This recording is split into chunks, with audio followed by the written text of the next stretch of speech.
Thank you for joining us wherever you are. This podcast episode is brought to you by the Old Ways Actual Play team. This actual play uses the They Came From Beyond rules by Onyx Path Publishing. This actual play is performed by adults and in an adult setting. While we try very hard to stick to themes for all ages, listeners should know that this podcast may include various hijinks, mature language, and possible show rewrites. All content, including names, places, events, companies, and etc., which may bear resemblance to entities living or dead, is strictly coincidental. And now, on with the show. Thank you for joining us again on another episode of the Old Ways Podcast. I'm your keeper and handler normally, Mike, but not this evening, so we are tuning back in after intermission to our special theatrical production directed by the wonderful and talented Miranda. So, Miranda, please take it away. Hey, it's me, Miranda, and I will be your director as we continue exploring They Came From Beyond the Grave by Onyx Path Publishing. Tonight, we have with us some very special ticket holders. It's you, our Patreon supporters. We love you. I hope you've all used the restroom and refilled your drinks during intermission as we settle in for Act 2 of Masque of the Hideous Heart. Starring... Hi, this is Tiffany, and I am playing Juliet Maroney and her ancestor, Constance Briarwood. Guest starring... Hi, this is John. I'll be playing Billy Carter, locksmith at large, and his ancestor, William Smythe Esquire, also a locksmith. Featuring...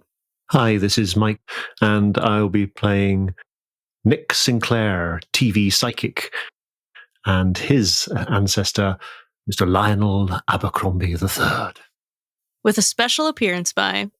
Hi, this is Mike, and I'll be playing Peter Thorngood, the professor, and his ancestor, Undertaker Archibald Samuel Cox. We start Act 2 in the 1970s in Agatha Dupin's office. Agatha lights another cigarette before getting back to the tale. After the weirdness at the police station, your ancestors made their way to the scene of the crime, and the cigarette smoke once again fades into the smog of the late 19th century. As you find yourselves walking not too far to Morgue Avenue, where you've been directed, is the home of Jado. Could we not have taken a cab? It's rather a pea souper tonight. That's why there are no cabs. Well, I suppose needs must when the devil drives, he quipped to camera. Director, I would like to make note that Archibald is the type of fellow who prefers to prepare for these things. And so he's likely done a fresh set of calisthenics in his sort of lanky black coat. And he's done a fair amount of bending and twisting to make sure that his body is prepared for a rather vigorous investigation. And so he'll be adding an enhancement to his close combat skill. I cannot wait to see you investigate vigorously. You see a familiar face, familiar only because they are famed. As you are walking down Morgue Avenue, you run into... Who is that? Detective Dupin? Detective? A famous... yes, hello. Good sir? You seem to have run off from the precinct offices. Yes, well, I've had things to investigate. Are you investigating here something as well? Pray tell, we may be. Our mutual friend must be at wit's end then, as it seems the poor prefect has deputized every amateur sleuth in his acquaintance. Indeed, and deputized even officers tonight. I'm investigating my own case, though. Double murder. Double murder, you say? Double murder. Yes. Was there anything unusual about the murder by any chance? Well, yes, the madam was found in a yard with multiple broken bones and her throat cut so deeply her head fell off when we moved the body. Inside, we discovered her daughter strangled and stuffed upside down in the chimney. I have not come to a definitive conclusion, but I suspect that the culprit is more or less than human. What does that mean, Detective? Do you perhaps think it's an orangutan with a barber's razor? What nonsense. Don't be ridiculous, man. I said that because it's the least likely thing I could think of. Also, I'm holding this cat that also solved a murder. The cat scratches you and runs away. Ah, God! Don't let it go, man! No, let it go. Let it go. It's better this way. To cut a woman's head nearly off takes a supreme amount of physical power. It does. That's why I'm not sure what kind of human could do this. Perhaps as our dear colleague here suggests, it was not a human, but some beast of the forest. Seems there are all sorts of murders happening this day. Yes. Yes, there's a veritable buffet. Yes. Many of them, the strangest thing, many of them have been confessing and citing a low, dull, quick sound, much such a sound as a watch makes when enveloped in cotton. Must they all use the same descriptor for it? Is there not like a distant drum or a... No, it's always the same. I have heard this very sound myself. Not but 10 minutes prior to our meeting. And yet have you not murdered anyone yet? The evening is yet young, Inspector, Detective. Well, in that case, perhaps I will get your case. Perhaps it will be you I murder. I jest, of course. But we must not detain you any further. I'm sure you have much to be getting on with. Oh, yes. Madam, you were about to speak. Where is this double murder? Oh, not far down the street, honestly. Perhaps we will take a look after we look at this apartment. That would be fine. And an extra set of eyes, especially yours, would be welcome. Thank you. We will be seeing you shortly. Oh, Detective, before you go, have you seen an officer, big fellow, Stebbins, I think. Stebbins? Yes, Stebbins. Oh, yes, I'm familiar with Officer Stebbins. He did pass by me earlier. I believe I saw him in this area. Excellent. Thank you very much, Detective. Of course. I look forward to seeing you again later. Some of you. Mr. Smythe.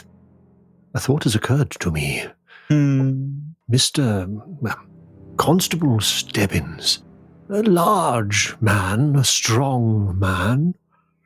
A man who had disappeared from the station unexpectedly, muttering about heading back to the scene of the crime. I wonder if this strange ticking sound, much like a watch enveloped in cotton, could have been affecting his behavior in the same way that the other constable that we spoke to in the station, he became very highly agitated. I wonder if a strong man such as the constable could have perhaps been responsible for these murders in the Boulevard de Morgue. Well, if he's been seen in the area, maybe we should go to the double murder first, because we do not want to be affected by the same thing. And the closer we get to this apartment, more of an issue it seems we have. Stebbins is strong in body and weak in mind. Perhaps he was overcome and turned to something monstrous. Yes, well, now that I'm no longer holding that damned cat, I perfectly happy to investigate this double murder. If nothing else, perhaps it'll get the name about town, help the family business. Speaking of business, we must not tarry. Murder. Murder was foul. No. Purely as a business matter, you understand. As each of these bodies continue to pile up, the paperwork grows, you understand. Well, my boy. Now, I tell you, my boy Jeremy Work's been a bit slow lately with the lockpicking business, I won't lie to you. He'd be perfectly available for grave digging or perhaps basic embalming. Yes, well, send him by my office. Of course, Mr. Cox. Now, let's be away. You shortly find yourselves outside of the home of Jado and the old man. Are we heading there, or are we heading to the scene of the double murder? I think we were going to go to the murder. The double murder. So are you going straight there, or are you going to go to then Jado and the old man's house? Which one are you doing first? Well, I guess it depends. Like, if we are already at the apartment and we see the doors ajar, I would think we would have to, which really it's a door, but we would have to, I would think I would want to investigate that. But if we are not, because my character is afraid that we'll all get infected if we go into the original apartment, that we go to the double murder where the other detective, Stubbins, has been seen. Stubbins was just kind of seen on the street, so not necessarily at the double murder house, but he saw it coming and going. Yeah. Yeah, the vicinity of. Yes. Yeah. This has all happened on one short, couple of blocks. So it's not a huge radius that all this stuff is happening on. Well, which is the closest? We'll go there first. Probably Jado's house, since that's where you were headed, and then the women's house is the next block over. Or perhaps, and this is just a thought, we could split into two factions, and one small group, one brace of investigators could take a look at the scene of the double murder, and the others could go to Mr. Doe's house. Normally I'd be up for this, but two of us did just hear the murder noise. Like a watch enveloped in cotton.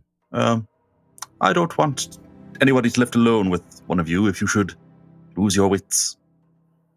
Well, then a logical course of action presents itself that Miss Briarwood and I perhaps go to one scene whilst you and Mr. Cox go to the other.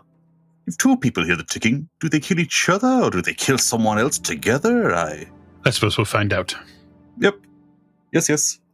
I think we go to the double murder because I think eyes in the sky of the vicinity of where the lady is laying in the yard would be helpful. Yeah, and then I suppose then myself and soon-to-be business partner will, Mr. Smythe will head to the apartment. We'll go with the double murder house first. So, Mr. Abercrombie and Ms. Briarwood, you travel a short distance further and find yourselves outside the house of Madame L'Espanaye and her daughter. There's a body lying on the lawn. This is the lady in question, I assume. Yes, it looks like they've gone to cover her up, but when they move the body to investigate slightly, the head is rolled a short distance away. Does she have both eyes? You can tell that it was a pretty gruesome murder. She does have both of her eyes, though. And her chest is intact? Her chest is also intact. Well, do you want to take a look around here, and I'll nip inside and see the body of the daughter, was it? In the apartment itself. Yeah, I think that sounds reasonable. And then I will extend my arm and let the falcon fly and see if we can get any hits on any movement. The falcon circles above, starting with tight circles at first, and then venturing further and further out, seeing if it can spot anything in particular. And at this moment in time, it returns back to you and reports in a way that only a falcon can that it didn't see anything.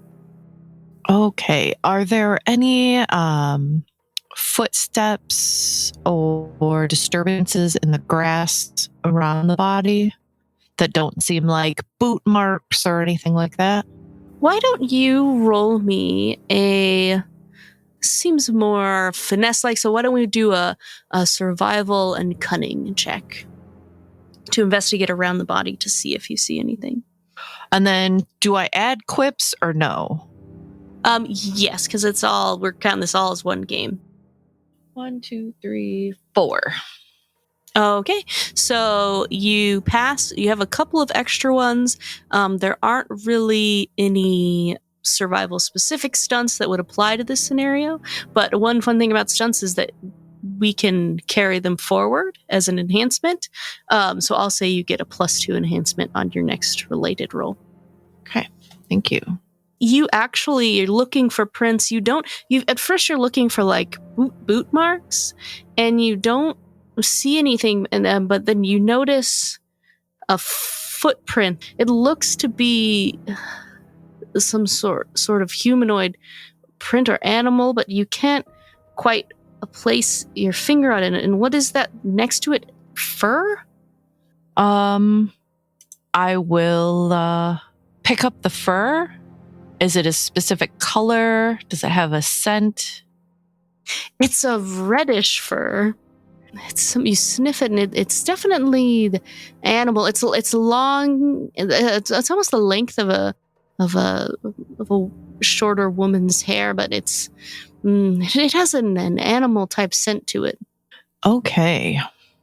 Do I see like any more of those prints? Is there a trail? Is there? Oh, they are all over the place, almost as if you're following them, as if whatever was here was in some sort of frenzy. Interesting. Okay. Mr. Abercrombie, are you doing anything in the... Yes, as I ascend the stairs, I take a moment to collect myself, as I'm still a little bit shaken from my experience in the street a little earlier on, where I heard that strange noise, much such a sound as a watch makes when enveloped in cotton. And once I have kind of taken a few breaths and maybe had a couple of pauses up the stairs, depending on how many flights it is. Lionel Abercrombie is not a man in the peak of physical fitness. His business is more cerebral than physical. And he'll go into the apartment and have a little look around, see if he can see if the body of the daughter has been laid out somewhere. Examine that. Yes. They have pulled the body out of the chimney. The place is an absolute mess. There's blood on the walls. What is that? Feces. Things have been thrown over, broken, and this body is absolutely mangled.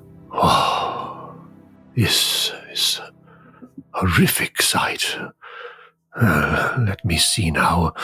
I'm not a doctor as such, but perhaps a little examination can tell me more. And I'll look at the body, see if I can see if it's missing an eye, if it's had anything burst out of its chest. For how horrifically mangled this body is after being shoved up a chimney, it's not missing any organs. There are no large hole wounds in its chest or facial wounds like that. Okay. Then I'm going to look around the apartment, see if I can see any signs of who might have done this, like footprints and maybe a trail of blood or anything like that. Just see if I can see any connection with the other case, any obvious connection. Yeah. Go ahead and roll a survival and cunning as well. So I have got 4 cunning, 1 survival. I've also made a quip on my way here, so can I use that as an extra die? Yep. So that's going to be 6. I've got, I think that's 2 successes. Is it 6 and above? Can you remind me what the successes are again? No. 8 or a 9 is a success, and a 10 is 2 successes. And a 10 is 2. All right, I've got 1 success out of that then. That is enough for this. It's a pretty low-level difficulty. You do see similar to what your companion found outside, footprints that are look roughly human-shaped, but not quite right. They seem to be smeared in the blood that's all over. There's blood splatter all over the place with the violence that went on in here earlier. But you find similar information with the footprints not being that of a human. And as you're examining the body further, you can tell that the bruising around the neck where the daughter was strangled, the fingers seem abnormally long. The footprints are bear footprints, yeah. Yes. Well, not a bear, no. But they are not shoothed. What, some sort of animal has done this? Not a human being at all, or if it is a human being, a hideously deformed one. Oh, what foul sorcery is this? Quit. Well, I must go and rejoin my companion. Sorry. No, sorry, I was going to do the same thing, so it's fine. So I guess we'll meet each other on the stairs then. I'm coming down. There you are, Miss Briarwood. What did you find? I believe we may be dealing with a werewolf. A werewolf? Oh, yes. I think you might be right. I have discovered that the murder upstairs was definitely not committed by anything human. Yes, all the footprints out here seem to be erratic and as if it were in some kind of frenzy. I also found this fur, and I will dramatically open my hand with the tuft of fur. That is a curious reddish tint, is it not? Do we know anyone? Have we come across anyone with hair of this color in our investigation so far? I wonder what color Detective Stubbins' hair is. An excellent question. Well, perhaps we should make our way towards the apartment and see how our fellows are getting along. Indeed. We will cut to the apartment of J-Doe and the old man. And we find ourselves with our other two investigators outside, the door slightly pushed ajar. Well, Mr. Smythe? Well, sir, the door is open. It would be perfectly safe for us to enter, I think. Indeed. We are being invited. Absolutely. Plus, we're deputies. Quite right. Legally allowed. And he's had a cane this whole time, and he just, pushes the door open with it. It's like, well, yes, there it is. Wide open, inviting anyone on the street to just come on in. Well, I shall go first, and you shall watch my back. Oh, indeed. I should do just that.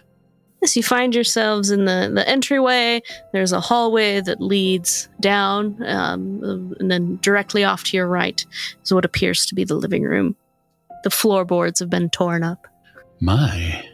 I was literally about to ask you, is there any, any signs that say, a heart hopped its way through here? Not in particular. And in fact, there's there's not much blood in this area anyways. It's true. Plus, if it came here, the heart would have come through the sewer, so it wouldn't be blood anymore. It would be sewage. Possibly grey water. Unpleasant to think about. The floorboards have been torn up in the living area. Yes, well, you can see where they were looking for the hearts here. I say that'll be a rum thing for you, won't it? Bit of tough work to get that gentleman back in order. Tough, but not impossible. There are sciences which only we professionals understand. I look forward to teaching your son about them. Smythe is just like, well, yes. Embalming must have its own complicated things. He's like, that was a weird way to phrase that. Yes, well, shall we call out for the officer? This Stubbins? Yes, I tap my cane hard against the floorboards. Stubbins, make yourself known. There's no response. I could call again, Mr. Smythe, but am I willing to pay the price? I look at the camera. Smythe's just like, that's an odd thing. What an odd duck. Well, it might be worth doing. But I don't think so. I can't hear anyone moving in here. I can't... So, let's see. Do you think he did the murder upstairs or down here? Let us investigate here, this floor space beneath. And lean down just a little and take a look into the crevice, that space, the void, which beckons. It is really truly just a man-sized, well, man parts-sized. You could fit a human in here. Empty space beneath the floorboards. Well, there is quite a bit of space here, Mr. Smythe. That should be noted for later. And Smythe has taken out a small notebook with his cane over his, draped over his arm on the hook, and he's just taking furious notes of what Cox is saying. All right, then. So, Director exits from this room. In general, there's some stairs that go upstairs, where there are a couple of rooms likely up there. There is a separate door that goes back into a kitchen area, and then further down the hallway, there's another door, which is likely the lavatory. Well, kitchen next. See when he last prepared tea. Mr. Cox, I don't mean to undermine you in any way, but how do you figure that's relevant? Well, it could tell us the last time he was here. Oh, I see. There's actually, it looks as if someone was just actively going about their day. There's some tea set out, small bits of food on a plate that look like they were just left suddenly. I see here, Mr. Smythe. As you know, Mr. Smythe, there is a old folklorish tradition about setting out tea and food here. So I'll use a rewrite to gain an enhancement for future use by flooding the space with a bunch of folklorish nonsense. Okay, what is the folklore about setting out food that you would later get an enhancement for? How will it benefit your story later? Well, it's a protective matter in case, someone were to come into the home. They would be dazzled by such a wonderful food and preparatory, matters done beforehand, that you would be given enough time to make a hasty retreat, or perhaps fend the attacker off while they were having their time with your sweet bits. They're just distracted by the food. Okay, yes, this could work. Well, yes, of course. Now that you've put it in that context, it all makes perfect sense. As you continue your tour of the house, why don't both of you roll me an integrity plus cunning roll?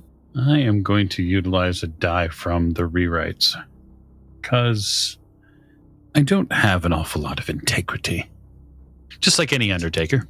For the listeners, that puts us at 4 rewrites. That puts me at 4 successes. Holy smokes. I got a much less impressive 2 successes. Well, that is fine. As you are touring around the house, it is a fairly clean scene. You do find in the lavatory a few bright red drops of blood where J. Doe dismembered his roommate, the old man. He's a plain-looking bedroom, unassuming. Nauseating yellow wallpaper, though. But you first, Mr. Cox, followed by Mr. Smythe, notice something off in the bedroom. A false partition in the closet that seems to slide open, opening into a chamber. My, look here. Hidden space. Oh, yes. The candle there. Light it. Sort of point to a wall sconce waiting. And he's got a taper. He lights it. He lights the candle, brings it over, takes off the glass neck, and he's just like, "There, Sir Hive." How far does this go down? How deep is this space? As you shine in, you find a small chamber, almost like a secondary, the size of a bathroom, a small bathroom. So enough room for you to walk in. It's lined with shelves. Shelves. I step into the space. I'm going to go and investigate the books, just holding the candle high. There are several books on the shelves. Night of the Cannibal Alpaca, Bride of the Werewolf's Ghost, a number of other oddities. a dagger of obsidian and soapstone, a monkey's paw, a pinned specimen of a scarab-like beetle, looking like it is made out of organic matter and gold, and also, notably, an envelope that has been opened with a slip of paper sitting on top of it. Let's see what we have here. Give me a second. I must hold it up to the light. You are one of the chosen. Your host, Vincent Prospero, cordially invites you to experience a masquerade of transcendent decadence at the Manor of the Seven Rooms. There will be much of the beautiful, much of the wanton, much of the bizarre, something of the terrible, and not a little of that which might excite disgust. At the stroke of midnight, we shall out-Herod Herod. Oh, that sounds very improper, doesn't it?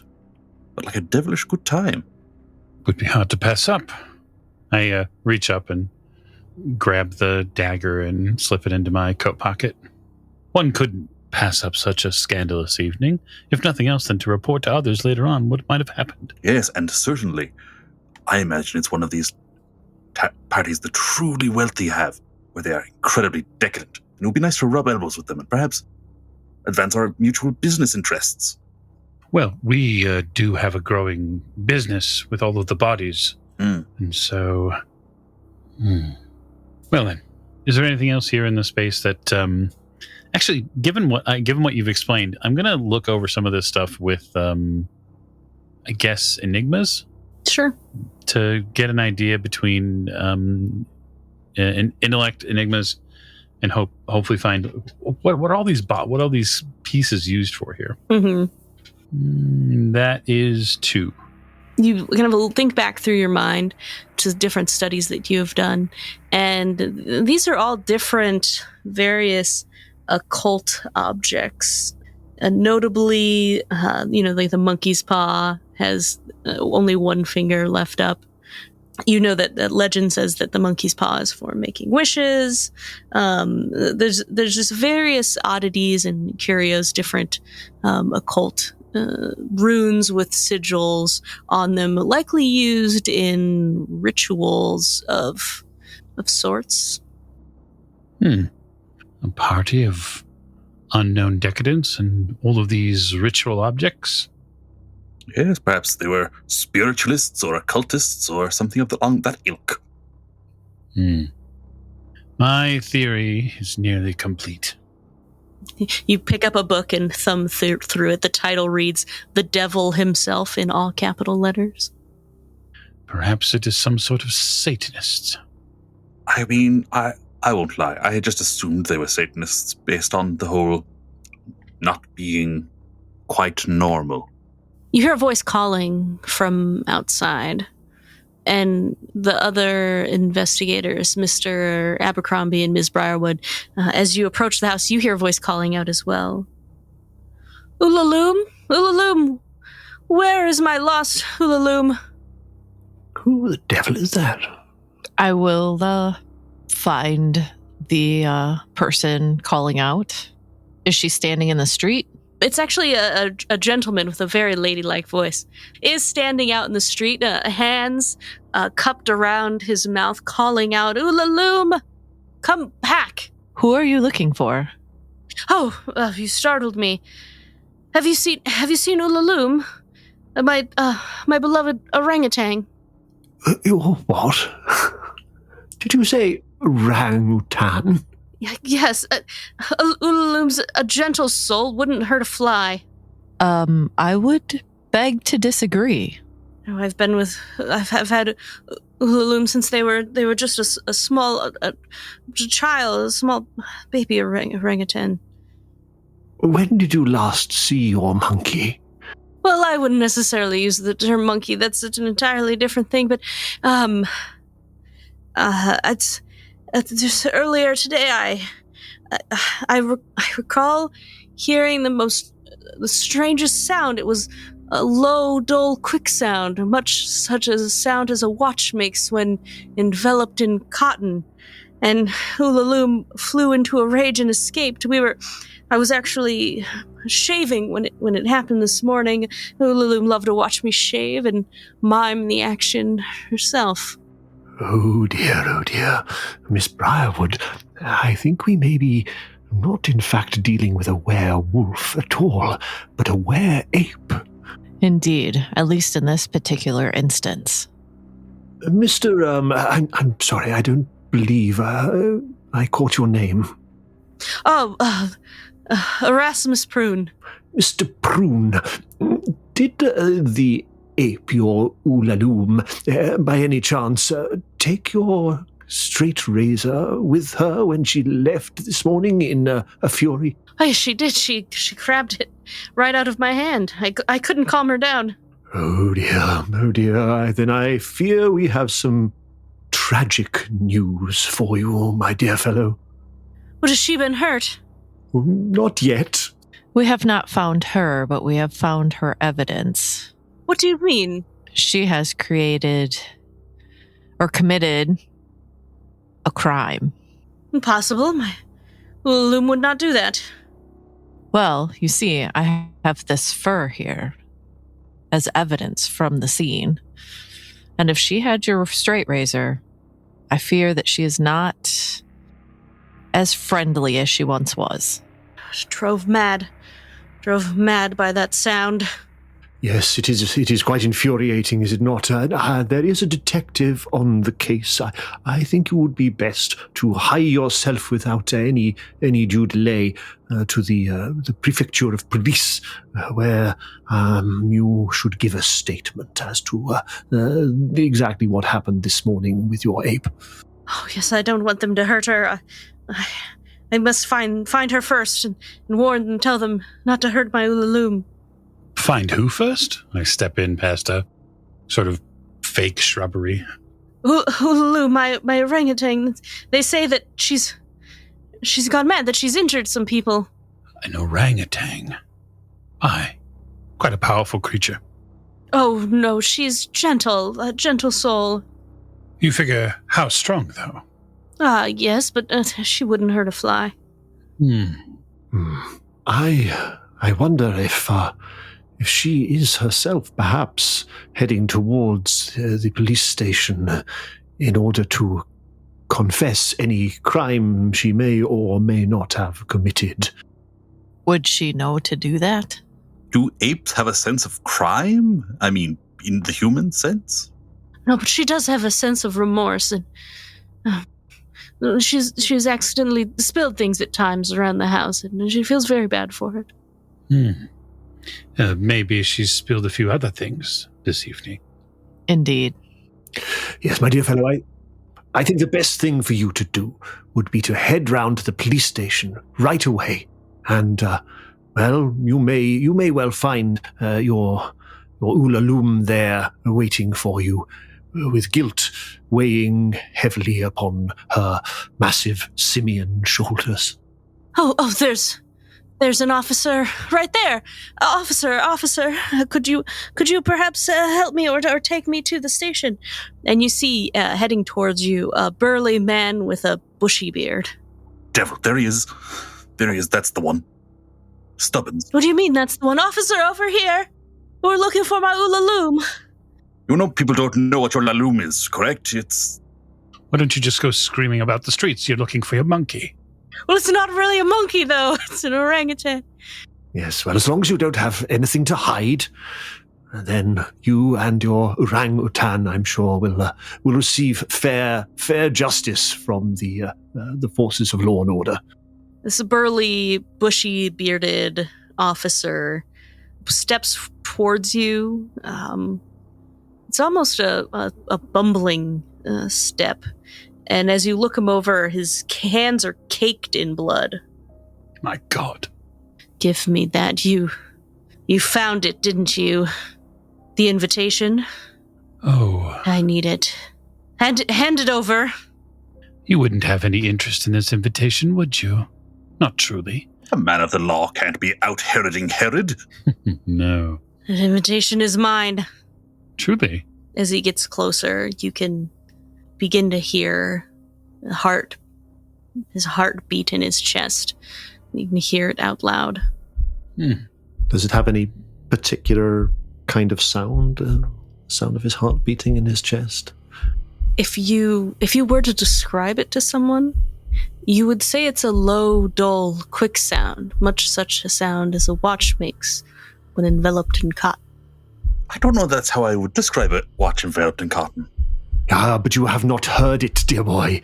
If you hear it, it chills you to your very soul itself. This poor, mentally defenseless young man has been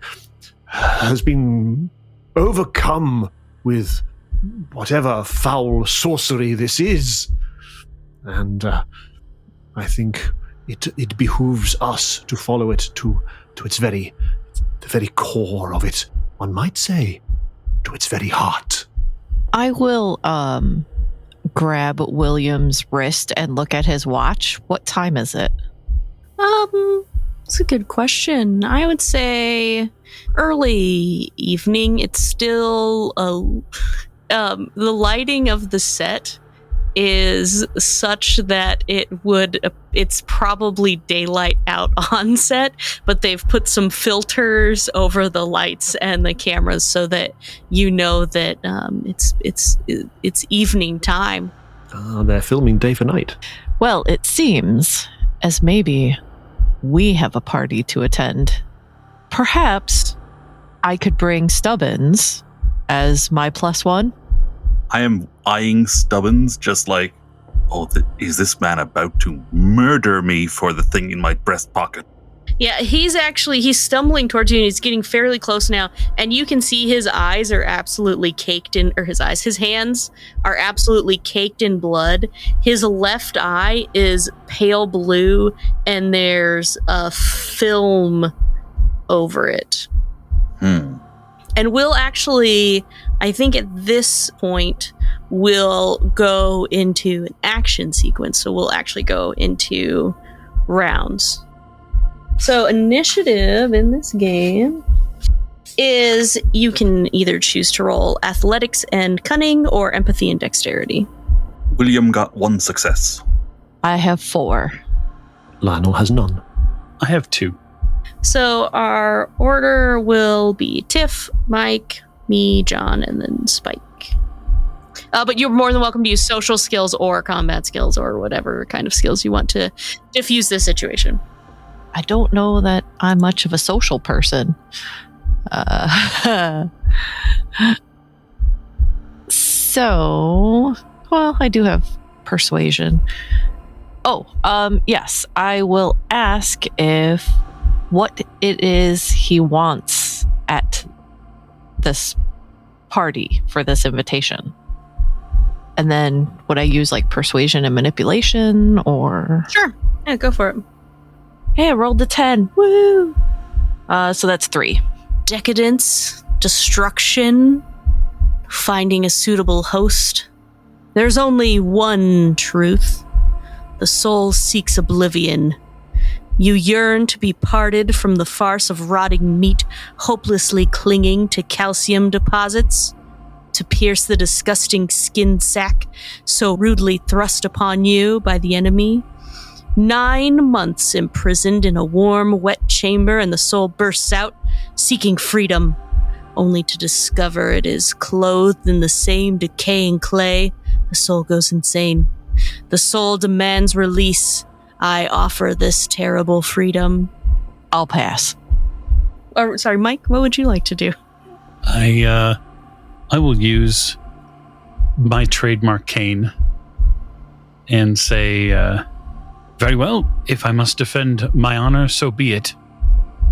And I'll pick the cane up and use it as a cudgel and attempt to beat him about the head. All right, sounds good. Is this your trademark poke it with a stick? That's right. Perfect. So you'll get 2 extra. This will be a close combat might, and you will get 2 extra dice for this, plus any other bonuses that you may have accumulated or would like to use your enhancements. And it's 8, yes?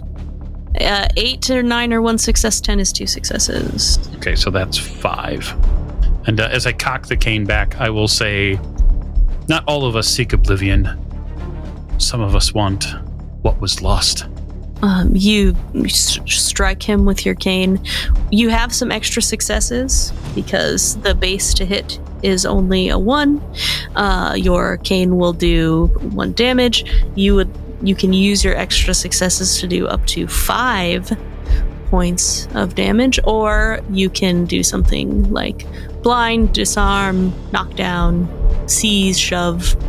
Oh, sure. I can just buy some stunts. Yeah. Fantastic. So I am all about blinding him, which is sort of what I'm going for.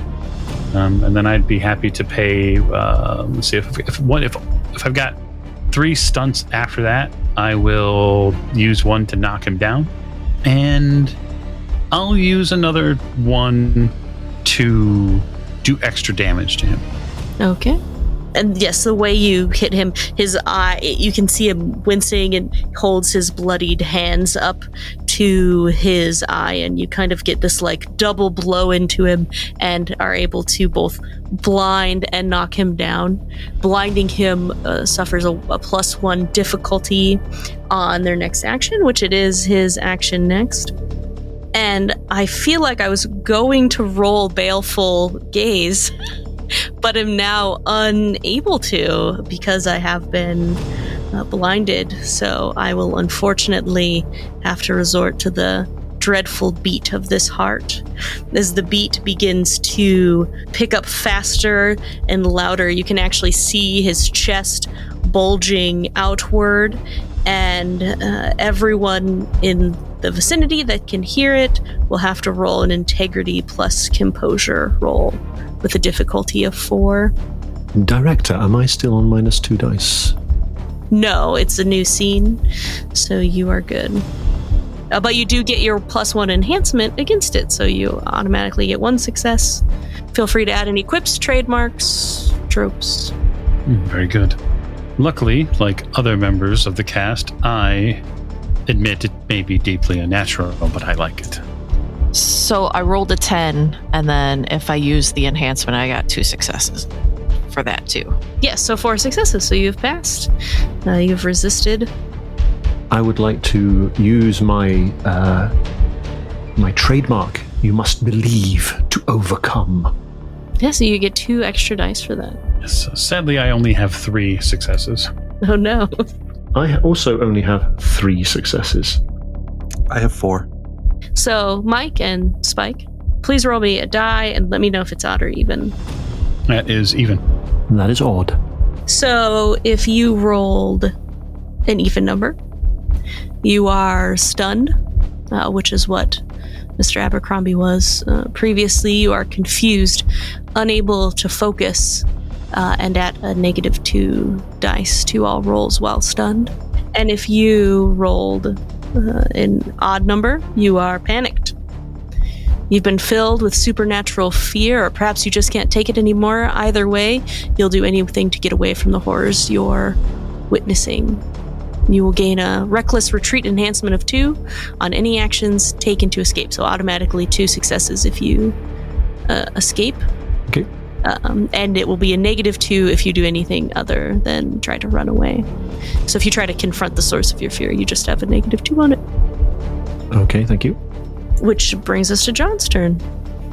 I will firstly proclaim that this is a struggle to the death against the forces of evil, which is a quip, and I will deliver in exactly that tone because I have not had a good day on set.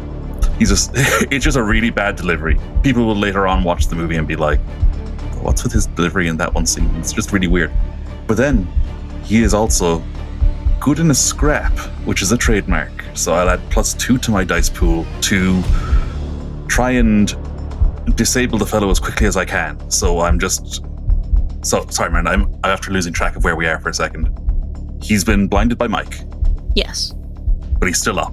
He's knocked down as well.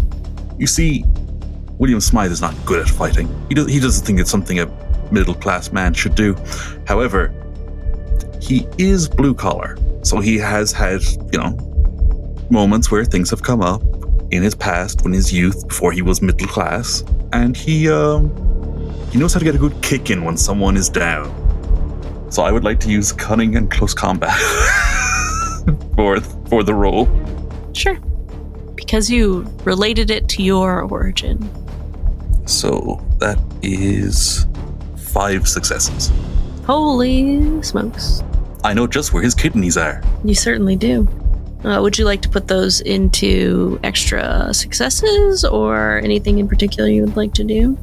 I would like to put them into extra successes. Just more damage. Just very savage, mean kicks to his that are hitting the organs, not the soft, fleshy bits.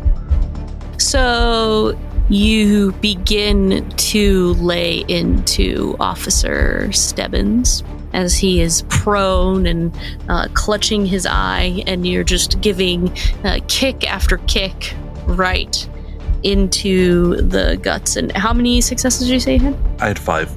And he is clearly very significantly wounded from this. He starts to cough up blood as you are laying into him. And it's only then that I scrolled down and was like, flashy. Oh, you can remove someone's psychological condition. I'm like, that would have been a good call. Oh, well. I mean, if you would like to do that instead, if you would have used those instead. So flashy takes how many? 2. Okay. Yes, I'll be shouting at Mr. Cox to snap out of it, man. Snap out of it. I will trail off just slightly, looking away dramatically off camera and say, Elvira, I miss you so. What? Yeah, he looks over and he just sees this man in a very nice suit just kicking a guy on the ground. I will roar and cheer Mr. Smythe on. Go on, get him! It is now Mr. Abercrombie's turn. Mr. Abercrombie has been watching this scene of violence with wide staring eyes, and he just cries out to camera, "What foul sorcery is this? Angels and ministers of grace, defend us!" And he turns swiftly on his heel and runs as fast as he can in the opposite direction. I believe the roll for that, by the way, just to see if you fumble, is going to be, think of what running would be, athletics and dexterity. That is 1 success. Plus your 2, you get a +2 enhancement, I think, which means they're automatic successes to running away. So regardless, you flee, you start running in the opposite direction. And it is now Constance's turn. Constance will look at the man/creature on the ground and will pull out her Winchester rifle from off her back in a flourish as the falcon goes flying into the air, and she will shoot this man in the heart. That is going to be a aim and dexterity. 4. I will say your gun automatically does 3. Is there anything you would like to do with the extra successes?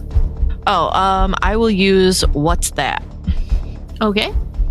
What is that? So it says I can purchase this stun when taking aim at a medium range or longer.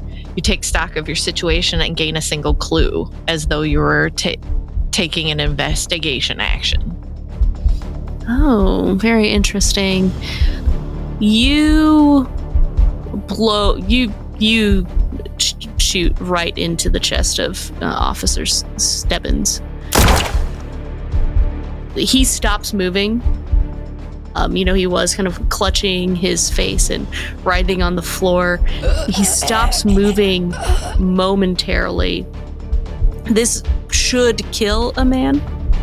And it does technically kill Officer Stebbins. But as you are looking down at the damage you've just inflicted, from Officer Stebbins' chest bursts, spraying you with blood, a human heart enlarged, thrumming this beat. It's seeping its way into your ears, and the heart looks not damaged at all.